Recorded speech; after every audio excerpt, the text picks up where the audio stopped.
So in this video, we're going to look at how to moan and grumble, which means if something is not very good, how do you express that? I might think of how to do it in another language, like in Spanish, que pena, or in French, que dommage. Yeah, but how do we say it in English, and how can we use a rich variety of phrases to express that? We're going to look both at informal English in a more social situation, and also in a very different situation in the world of work, where it's going to be formal language and more serious situations. Okay, so here we are. We've got some informal phrases to say, no, not very good. Okay, let's imagine that we are at the most English of occasions, a cricket match, a village cricket match. And we've got two guys who've just been batting, and Jack says to Ian, "So, how did it go, Ian?" And Ian says, "Well, I mustn't grumble, but," which basically means, I've got a problem here. I didn't like it. But he's saying it in the negative. I must not, this is short for, I must not grumble, but. And then we're going to say what the grumble, what the complaint is. I mustn't grumble, but I don't think I was out, yeah? I was standing here, the ball was not going to hit those 3 bits of wood. I wasn't out, it wasn't fair. I mustn't grumble, but it was a terrible decision. Okay. A few sandwiches, not sandwich, sandwich. A few sandwiches short of a picnic. A very strong image there. We've got this picnic and it's not very good. It's a bit incomplete. So unsatisfactory. So at this cricket match, yeah, in the middle, they're going to have a tea. And if we say, yeah, it's a few sandwiches short of a picnic, isn't it? Then it means it's not very good. Bog-standard. Now this is quite sort of base, yeah? A bog means a toilet. So if something is bog-standard, then you understand that it's not particularly great. If I asked a friend, how is your new cricket bat? And if they said bog standard, it means, you know, really not very happy with it. Bit of a botch job. A botch job is a badly done job. It's like what would happen if I tried to do some plumbing, like your house would fall apart and water would start spraying everywhere. So a botch job is a job not done particularly well. If any plumbers out there, then maybe you can take me on as an apprentice. No, you don't want to do that. A dog's dinner. So we've been talking about this tea at the cricket. If the tea is a real mess and it looks totally unappetizing, like there are like disgusting tuna sandwiches and kind of fruit cake that looks like some sort of person who doesn't know how to cook has cooked it, then a dog's dinner. It's a real mess and it doesn't make us want to eat it. A dog's dinner. A mess, again, it's got this idea of something done badly. How are you feeling? I'm gutted. Yeah, it means I'm really upset. Your guts are down here in the stomach. So when you feel, oh, that was bad, then you're gutted. So Ian was out in the cricket, so he might be feeling gutted, that it's all over. A bit miffed. A bit miffed is like, why did that happen? I'm a bit miffed about that. I'm a bit like, huh? How? What? Ian is also feeling a bit miffed. What? That wasn't out. Come on. To overegg the pudding. This is a compound word, so this is one word joined. To overegg the pudding is when you do a little bit too much. Yeah, a little bit too many eggs in the pudding. It's just trying a bit too hard with something.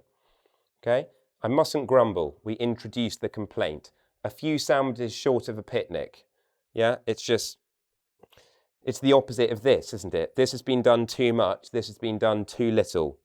Bog standard, too simple, not enough care and attention. Botch job, done badly. Dog's dinner, a mess. Feeling upset. It's all gone a bit pear-shaped. It's kind of quite a sort of Cockney expression, isn't it? Apples and pears.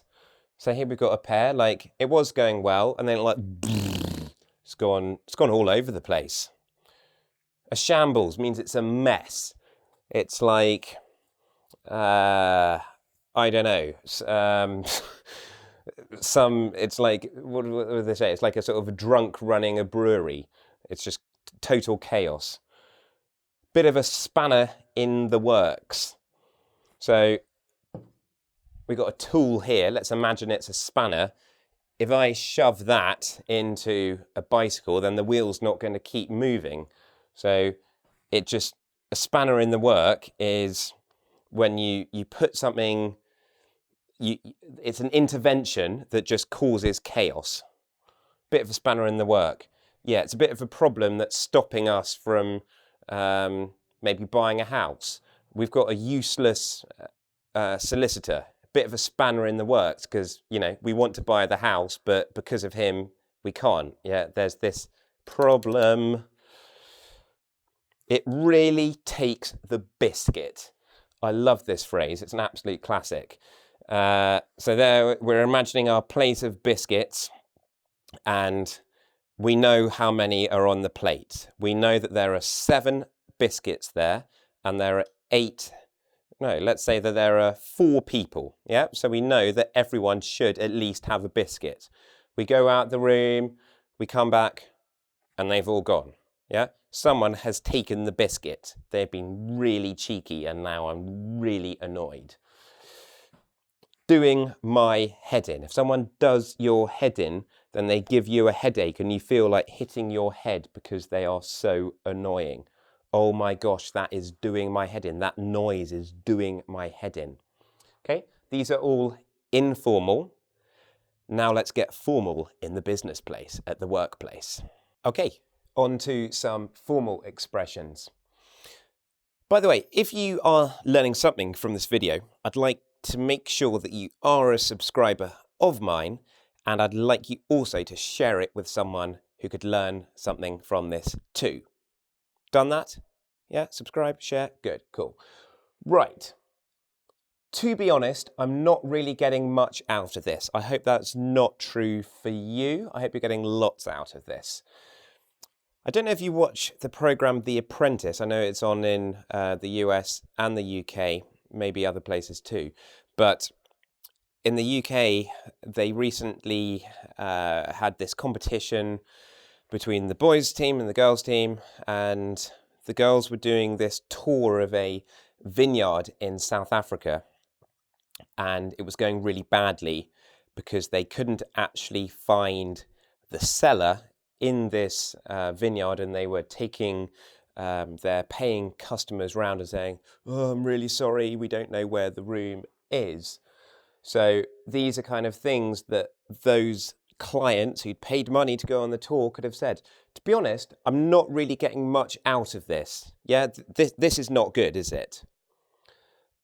Or, I've got to say, this is how we speak, not how we write. Yeah, and all of these phrases that I've written here, I've written them exactly how they are used in spoken English. I've got to say, this is testing my patience. Yeah, I am running out of patience. This is no longer funny that we can't find the cellar. Why do we not know where we are going? Or, very similar meaning, I think I've probably reached my limit now. Yep, so I can put up with this much chaos and confusion, but if we reach this limit, then this experience, yeah, it, pronoun, just hasn't lived up to my expectations. I thought it was going to be really good, but it's been really bad. My expectations were this, and you've come short. I have to say, I was expecting a bit more. I have to say, this doesn't really mean anything. It's a filler phrase. I was expecting, and then we don't really need the bit for grammatical sense, but we pad the language out.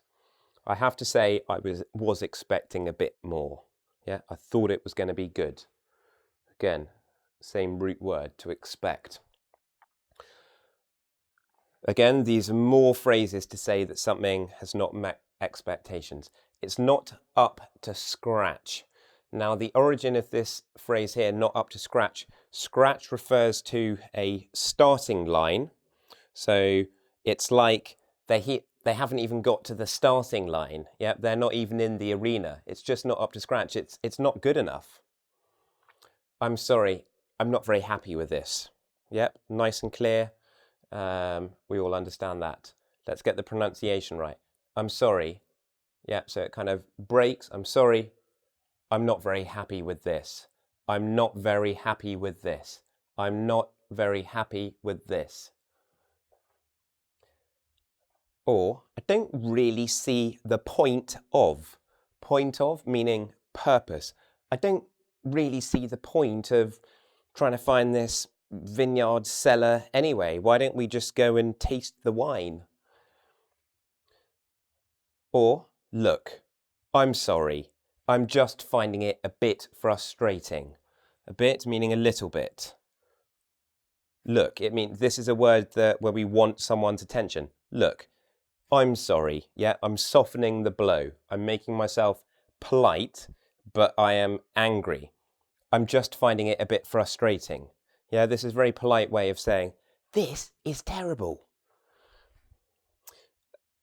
Is that really necessary?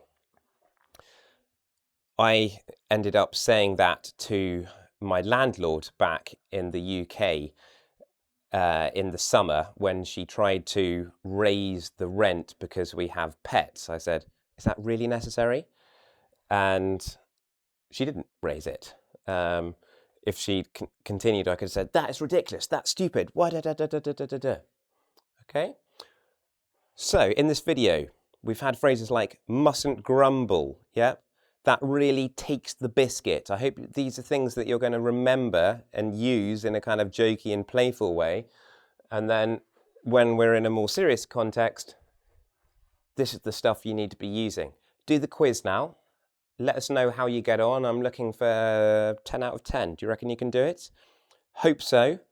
See you in the next video. Until then, take care.